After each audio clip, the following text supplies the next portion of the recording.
wrestling is always going on, and wrestling will always go on. But there's times where you have to talk about real life and things that do happen when outside of the squared circle. And I want to say news hit. It was earlier this week, but it was the end of last week. A young prospect, black prospect in the world of pro wrestling on the indies, Jordan Saint, Black Flash, as they call him. He ended up passing away. It was a car accident last Friday, just last week. 23 years old, and when I tell you, I mean, again, I will never front. Like, I was not super familiar with Jordan Saint, and I had a feeling a number of people weren't, because when I went to Cage Match to check his matches, the link wasn't, like, you could see his name there, but the link wasn't there. So I don't know if like the world is even really connected the dots. But when I saw the outpouring of condolences and love that was shared from many people in the indie scene, whether it's promotions, different promoters, wrestlers, what have you. You go on YouTube and type in RIP Jordan Saint, you're gonna see a lot of homages and videos about him. They always talked about his spirit. It seems like his heart. A lot of people gravitated towards him for a number of different reasons. And the brother we're gonna bring to the show now, friend of the pod, shouts out Naptown Pro. We got the brother Jay. Matter of fact, let me just get Jrose up here. Bring him to the show. Put him Welcome, on Jrose. Put Jrose on the Summer Jam screen, because we were chatting a little earlier. My fault. I'm my dumbass. We were chatting earlier about briefly before we started the show about brother Jordan Saint, and you mentioned that you and him, you talked on a regular basis. It seems like you guys had a specific connection, and I wanted to know. Well, first off, our condolences, as a pod and everything. It's hate hearing situations like this happen. Take us back. When did you first get introduced to this brother? He was 23. When did you first link up with Jordan Saint? First of all, thank you all for having me on here. No doubt. It's always a pleasure to rap with y'all. I've always been supportive of what all that we trying to do up here in Indianapolis and any other project I've been involved in for the culture, Black Wrestlers Matter stuff, Black Rasslin Draws. I appreciate y'all immensely. Before you get into it, how are you feeling? Yes. You don't want this to turn into a therapy session, but like, we got a little bit of time. If you want me to be 50, you want me to be 100. 100 always. We don't play the 50 round year. Yeah, always. 100. I'm not gonna lie to you. I'm struggling. I've had a lot of my peers pass, both in the nature of what I do with the anti-gun violence stuff in wrestling, and also just being around wrestling. And like this one has got me. Yeah, I can't even censor it. It's got me fucked up, dude. Like, you ain't got to do under that round year. We keep it a buck. You say 100%. But for real. Take us back. Just start the story. When did you first link up with Jordan? So I work for IWTV. So I'm always trying to keep my fingers on the pulse of what all's going on, right? And I heard of Jordan Saint because he was a Daniel Garcia student, but I had only ever heard his name, right? I knew his name, and back then he was going by Jordan Collins, which is closer to his real name. I knew he was trained by Daniel Garcia, and I knew he was black. That's it. I didn't know shit else about kid. Right.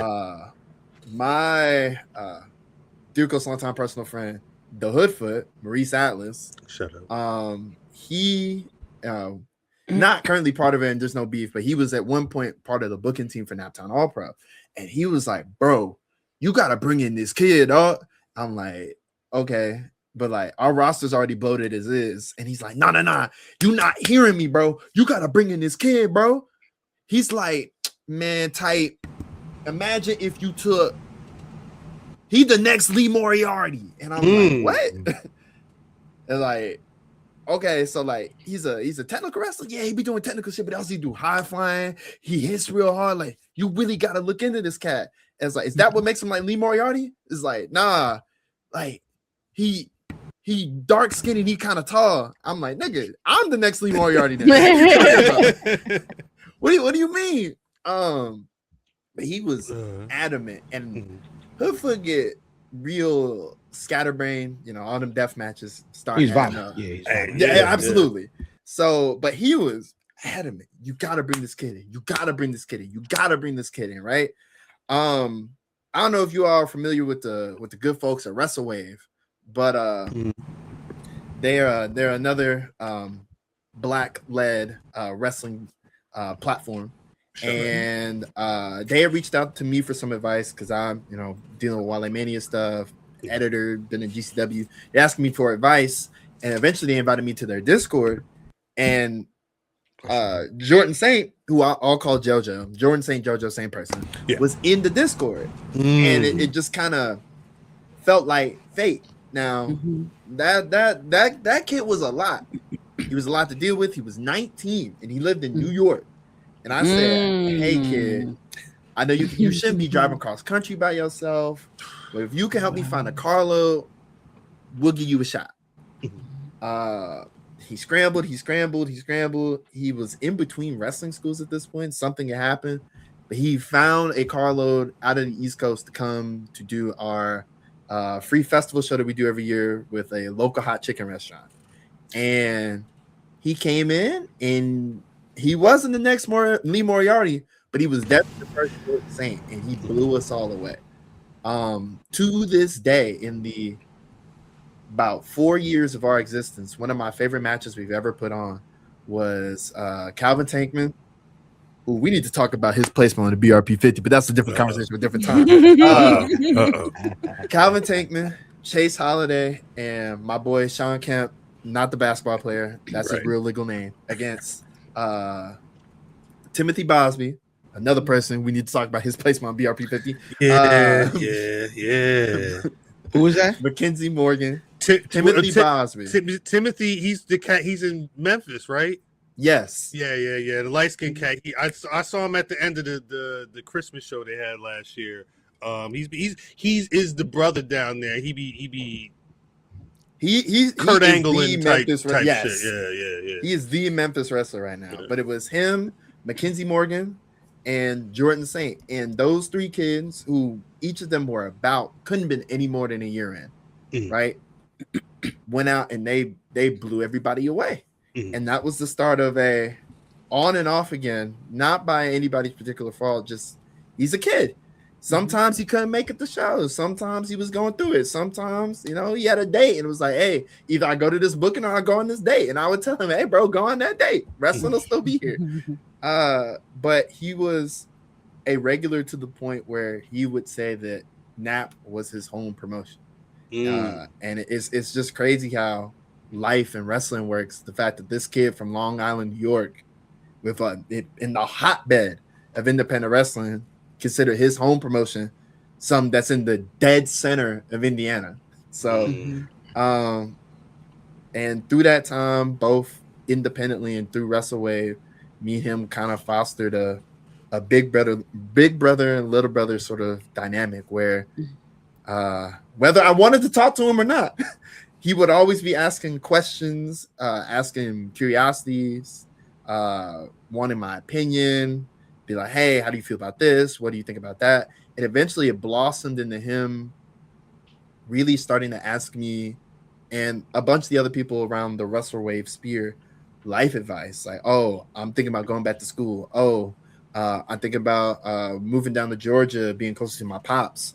Oh, I'm considering quitting my job. Like, and he was always one to try and pick up on any particular knowledge, but the thing he was most passionate about more than anything was the art and sport of professional wrestling. Now, we're all passionate about wrestling, right? Y'all wouldn't be putting as much time, effort, and energy into this podcast, making lists, doing graphics, if you weren't as invested in wrestling. I'm the end of July, I'm on year 10 of this independent wrestling shit. Okay, ooh, shout that out for real. I could have been a doctor. I could have been a lawyer. Hey, talk about it. Talk about it. But, and I say this with a very hyperbolic statement, but I mean it with every cent. There are very few individuals, if any, that were as passionate about professional wrestling as Jordan Saint.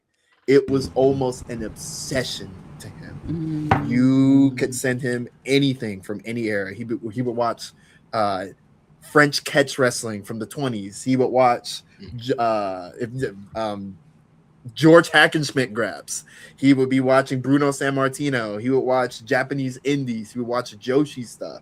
No, he that would makes be sense. A sponge. When I watched the match with him and Stan, he I mean, Stan's a little dude, so I mean Jordan, you know, he was kind of towering over him the way it looked, and he picked Stan up and he like twisted his arms and started doing all this shit. I'm like, wait, where is this coming from? A true student of the game. It's a trait that I will say, to give all credit, is fellow black wrestler Robert Martyr, who that's a student of the game, but JoJo comes to a very close second, and that kid loved wrestling. The only thing that he loved more than wrestling was I don't want to phrase this, refusing to be silent for the things that he believed in. There were various things that Jordan felt very strongly about. He was a very far left individual, and oftentimes he would pick battles that a lot of us said, "Hey man, is this the fight you sure you want to have?" And he consistently, without end, would be like, "Yes, absolutely." I wouldn't even call it a hindrance, but one of the reasons why he wouldn't be as often with Nap stuff is that he was so caught up in trying to be active in the things that mattered to him. So he's very pro-Palestine, very anti-AI. These are the things that really got him going, and he refused to support anything that involved anybody who would support those things. So he was, as a very strong wrestling fan, someone who grew up on WWE, once it became clear that that was the direction they were heading in, he straight up stopped watching. Oh, wow. Straight up. And we were like, bro, like half joking. We're like, oh man, if they came calling though, if you wanted to be on Evolve, you be there. And he was like, no, I wouldn't. It's dead ass. Damn. Like, and we would be like, stop lying. And we would have like hours long conversation. He would stand firm, like, no, I wouldn't. Cross my heart to die. I would prefer to never wrestle again than to wrestle for WWE. Direct quote for him. So, and usually that's the goal. I'm not gonna act like it wasn't a goal before they started, doing all the moving things, the way that it was moving. Right. I'm trying to be very politically correct. Of course. I'm trying not to get in trouble. Understand. Brother Frisco, who is in the chat, he can attest. He said, "I would rather not wrestle anymore than wrestle for WWE." Straight up, and he meant that. Crazy. This is the sort of individual that we're dealing with. And this isn't to say that level of outspokenness didn't get him in trouble. I'm sure you all have potentially heard of him punching another promoter.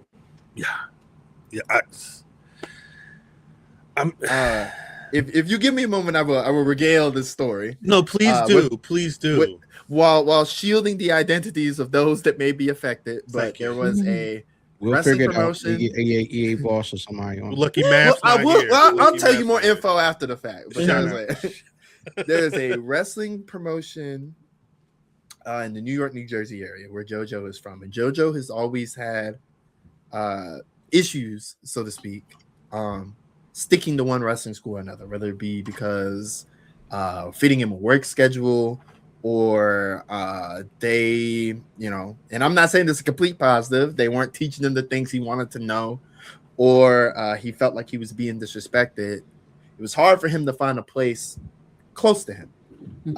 There was one place that was using him rather prominently, And one of the people, not the direct promoter, but the somebody who was closely associated in the running of the show, would always give JoJo shit. And he would come to us in the group chat and be like, man, one of these days, you gonna catch me on a bad day and it's gonna be over, bro. Like, I was like, hey, man, sure. All right. Because wrestlers love lying, bro. Wrestlers love lying. So don't we know it? It's the nature of the thing. Nature of the industry, you know what I'm saying? I agree with all of that, yes. Wrestlers love lying. So he'd be like, one of these days I'm gonna catch him. So apparently one day, JoJo is helping out for one of these promotions. He's not particularly booked for the show, but he's just around, right? And he's trying to avoid talking to this individual who is very much aggravating him. And eventually, because everybody knows the wrestler tradition, you're supposed to go up and shake everybody's hand, right? So this dude apparently comes up in the middle of the wrestling locker room backstage. It's like, oh, so you just not gonna shake my hand? You just don't fucking respect me? Oh shit! And JoJo walks up. Today's the day. He shakes Buddy's hand. It's like, oh, okay. Sorry. I'm sorry. Just leaves it at that. Goes to walk away, right? And old dude is like, oh, so you're gonna give me a limp handshake? I guess you just don't respect me. JoJo walked back up the dude, and per both reports I heard from other people I know that were at that show, in his own words, and I quote, "Mollywop that nigga." Oh shit! Shout out to Molly Whopping. Shout out to where's my applause button? Molly Whop on every block. Every block. It's on the list of names of the episode. I ain't gonna hold you. He punched the shit out, dude. Apparently, Buddy, like, I'm not gonna like.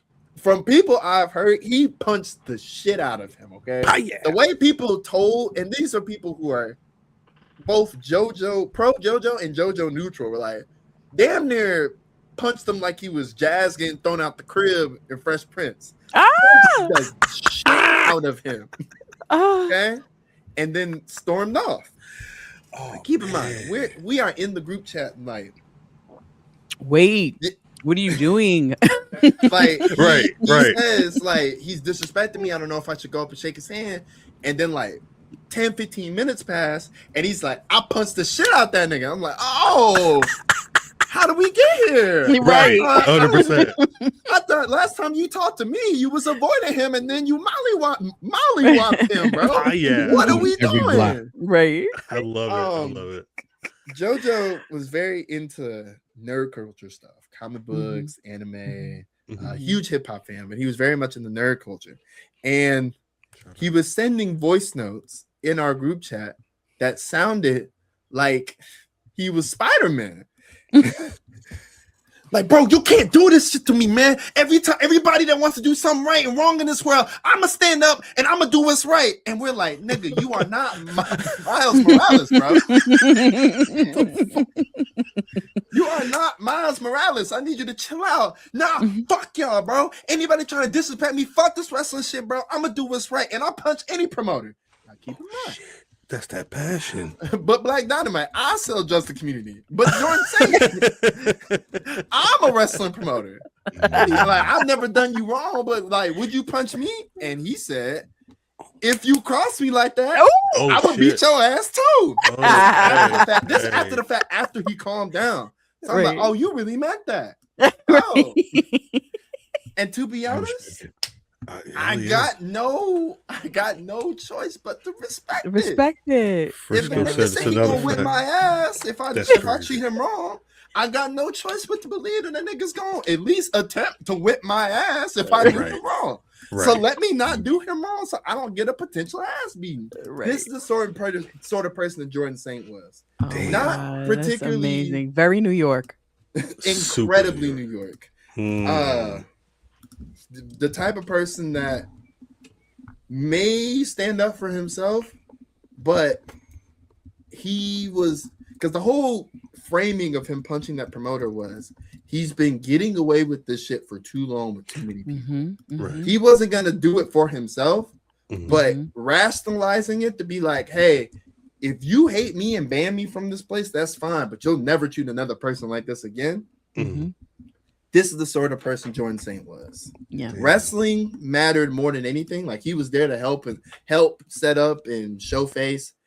And let me be clear, sometimes that boy would be saying, I'm showing up to show face, and he would just, fake show up, and that's me keeping it real. But he would fake set up, and that it is what it is. But this is the sort of person, you know who he was. You know, he knew who he was. Right. And I was talking with Darian Bankston, shout out BRP top 50. Shout out Naptown All-Pro world champion. Shout out. That should be reflected in his ranking next year. That's all I gotta say. But hey, next year, next year's going next year. We were talking on the phone the other day for hours, just reminiscing about JoJo, and like, there's not a ton of people who were close to him, but everybody has a Jordan Saint story. Everybody who's ever interacted with him in any level of capacity, whether it was for 5 months, 5 minutes, everybody will have a Jordan Saint story. We were talking about how there were a lot of people who had a certain image about him, and I won't even say incorrectly, because he was so unabashedly in love with the art and sport of professional wrestling. And when you're in the industry, like the way Jordan is, you're kind of not supposed to do it. Like, you're supposed to treat wrestling like it's a business, and that is true, but it's very frowned upon to love professional wrestling the way JoJo did. And after the fact, now that he's no longer with us, and God, I miss him every day. The thing that I have come to see, especially from people who, and I'll keep it a buck, I know we're very annoyed by his general presence, not disliking him, but very much annoyed by his presence. That the thing that lasts from Jordan Saint is how much he loved the things that he loved without pause, without cease, without reservation. If he loved something, or if he loved somebody, you would know it. This is the sort of person who would, I believe, WrestleMania Philly cornered Chris Brooks to tell him how much he loved his work. Chris Brooks don't know this nigga from Man in the Moon. Right. But JoJo needed to let him know, nigga, you the man. I like you. I appreciate you. Yep. I love that. This is the sort of person who on a JCW show, Gabe Kidd was like, I'm hungry, and JoJo went out of his way to go get him some bagels. Oh wow. Oh, This is the sort of guy that we're dealing with. And just to be able to have a conversation with him and tell him how much he loves his work. That's what I would like JoJo's legacy to be. Darian put it way better than I did. This is a gentleman with a master's in theater, so far more eloquent the words than I am. But he said that every time, at least in our sphere, someone passes away, there is something that we take away from it, right? When my nigga Sean Patrick O'Brien, who I knew since my first year in wrestling, when he passed, people are like, take the picture. Don't be afraid to make the memory. The memory is far more important than looking like a mark. Right. When Brother Trey died, We Love Wrestling, who there is no Naptown All-Pro without him. Talk about the lesson that we took from him is that we should always be supporting our people. Yes. It don't cost nothing to show nobody a little love. Facts. Facts. The lesson I think that I want the scene to learn from JoJo's passing is that not only is it okay to show love, but it is okay to love out loud. It is okay to love without abandon. It is okay to lift up the things that you like. That doesn't mean that you compromise who you are as an individual. You don't compromise your morals. You don't compromise the things that you believe in. But if you love something, love it out loud and let niggas know that you're loving it. Yes. Yeah. Yes. It's a lesson that inadvertently he was teaching me. And it's the thing that I'm going to take with me the most. Loving out loud is the language of Jordan Saint. And as long as I'm continuing to be in professional wrestling, who knows how much longer that may be. But as long as I'm still around in professional wrestling, niggas will get loved out loud, whether you like it or you don't, whether it makes me look like a mark or not. I love that. We gonna love shit out loud, and everybody around Nap, if you love somebody, motherfuckers gonna know. So, yeah, it's just a special individual. Yesterday was, this whole week has been hard, but yet Sunday was rough being on the show, and because he was a lot of human being popping up and be like, oh, I gotta mentally prepare for JoJo to be here today, for him to ask me a million questions, and I would expect him to, you know, come around the corner with the rest of the people in his match, and he just wasn't there. But Wednesday was the day that we would hop in the Discord and we would talk. And yesterday, you know, getting myself mentally ready for like, okay, what is he going to tell me this time? Is he going to say, Glock 40 Spaz, the best rapper out right now? Like, bro, I'm not trying to hear that. You just started listening to all of Nas's discography. Right now, you listen to Jay-Z. I'm not trying to hear nothing about Glock 40 Spaz, bro. I'm not trying to hear that. Getting ready to try and whatever the topic of the day be with him, whether it be something like that, or him trying to get booked, or him asking about a move, him asking about his girl troubles, and then he's not there. Yeah. But day by day, we get a little better. I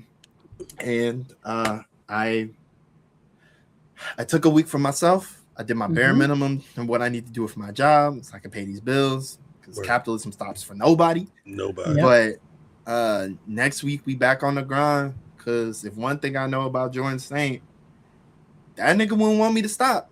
He wouldn't want any of us to stop. It does not, and it does not stop. It does not stop at all. So I don't mean to cut. They asked in the chat, is there anything? Does this people need anything? Is there anything that people can do if they wanted to show that love or support for Jordan Saint? So here's what we got going on, and I tried to come up with a comprehensive list before I got on there, but I have his mom's number. I need to do better about reaching out with her, but Hart, the owner of Pandemonium Wrestling, which is mostly running out west, they have been in far more contact than we have. They are making their show coming up on August the 2nd, entitled JoJo. All the proceeds from that are going to his family. Okay, that's dope. I know that, and I'll try and find links for everything. So maybe make a graphics of them when the shit's done. I'm gonna drop their Twitter in the chat. But just for anybody who wants to check it out. But if there's any information, we'll definitely share. Keep us posted, but we'll definitely share anything out that you got. JoJo, the show Pandemonium Pros running, is on August the 2nd. Nap also has a show August the 2nd and August the 1st and July 31st. But we also have a show August the 2nd. We are going to try and figure out the best way that we can pay tribute to him. We are running on a next to nothing budget. That's not a secret. So I don't know what all we're going to end up doing, but I am in talks with other people in order to try and do something that may be a little closer to his home base, New York, New Jersey. In addition to that, I know that Kevin Blackwood, recently retired wrestler, tattoo artist, he is selling a print of Jordan Saint. Which I had it up. I will put it in the chat for consumption, but he has a print going up of a drawing of JoJo. All proceeds of that going to his family. There are also direct ways to donate, but I don't think that they're public. So as I begin to figure that out, and I don't think the family wants that link public for his homegoing. It could already be public. I'm gonna be real with you. I've not been on social media. I've been meditating, trying to keep shit to myself. But as I find that out, if there's a way that people want to donate, either I will share the link or I will come up with some way that you could donate something to Naptown All Pro, and we will put the donation in the name of the wrestling community. Perfect. That's dope. I do see. I'm sorry. I don't want to cut. No, you go ahead. You go ahead. I see that JoJo show. They get Charity Kings there. They do got a graphic up for that August 2nd show. So definitely check out Pandemonium Pro as well if you want to contribute to that and donate to that as well. What are you going to say? I'm sorry. And there is a fan who attends Naptown All Pro who made these little wristbands, and they're like a little Saints nice floor with a little J on it, and they were considering selling it. They're just looking for the right infrastructure to go about doing it. So these, I unless I'm showering, I don't take mine off anymore. Right, so that's dope. These eventually, hopefully, will be on sale somewhere. Okay. And handcrafted goods, and then we will make sure that these either get to his family or get to one of the many charitable causes that we know for sure that he would be into. So there will be many ways to get kicked back to the family, and there will be more ways to pay tribute to this young man. But to other promoters out there, if you're listening, my biggest thing is that if you give these kids a chance, stick to it. Because August the 1st, JoJo was supposed to get Calvin Tankman, and he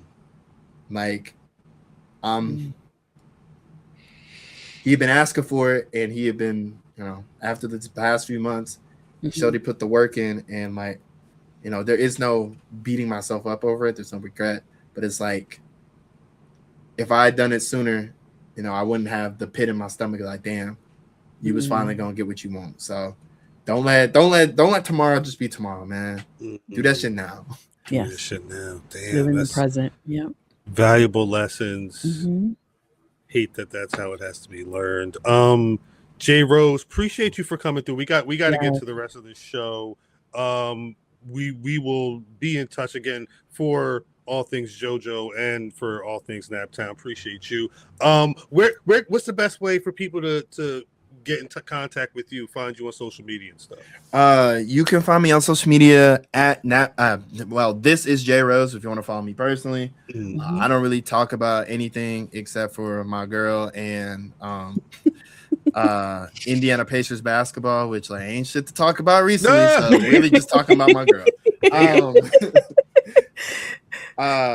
And occasionally NASCAR, but I feel like I'm a good follow. And if you want to follow what all that I do, I am the owner of Naptown All Pro Wrestling. We're a professional wrestling organization out of Indianapolis, Indiana, that usually focuses on running in high impact areas to keep kids, teens, young adults away from gun violence. Our next shows, we're having a triple header weekend on July 31st, August 1st, and August 2nd. The show on August 1st is completely free to the public at a Black Folks Festival called the 8 Down Fest on Indianapolis West Side. But we do need that money, so please consider coming to the show either on the 31st or the 2nd. But for Black folks, we will be there on August 1st. You can keep up with that at Naptown All Pro on all social medias, including Blue Sky and Threads, which I need to do a little bit better on. The only thing we're not on is TikTok, and we gonna get on that. To make it even more simple, naptownallpro.com. That's NAPTOWNALLPRO.com. Black queer wrestling. I'm the black queer for anybody who wants it. Come see what we're doing. There's nothing else like it. I promise. Shout out. Thank you so much, Jrose. Really appreciate you. Thank you for coming through, especially, again, next time we do this, it's gonna be on better terms because I gotta politic for my boys, for my people to get better BRP spots. I will say that first 10 is littered with my folks. I'm not too mad, but I gotta throw my hat in the ring. You know what I'm saying? I know my boy Calvin Tankman been a little dormant for the past couple months. Not being on there. I don't know who I gotta slide the check to. You know what I'm saying? What we gotta do? My boy Hoodfoot, the only black deathmatch wrestler. Nah, you're not wrong. You're not wrong. No payola. No payola over here, BRP. Right. It's okay. Listen, shouldn't have payola. See, that's an individual that gets it. You send me your pay information, and then when release number 51. No allegations. No allegations. I promise. No allegations. CJ Rose, you're gonna get us in trouble. Appreciate you for coming through. It's good to talk to you as always. Rest in peace, JoJo. Again, keep it locked. All the links, everything, and again, we'll be keeping you guys in contact with more when we get more information. Jrose, you ain't gotta go anywhere, but you gotta get out of here. I gotta hop off the main stage. You gotta get out of here. Gate, baby. We'll talk to you soon, my brother. Peace.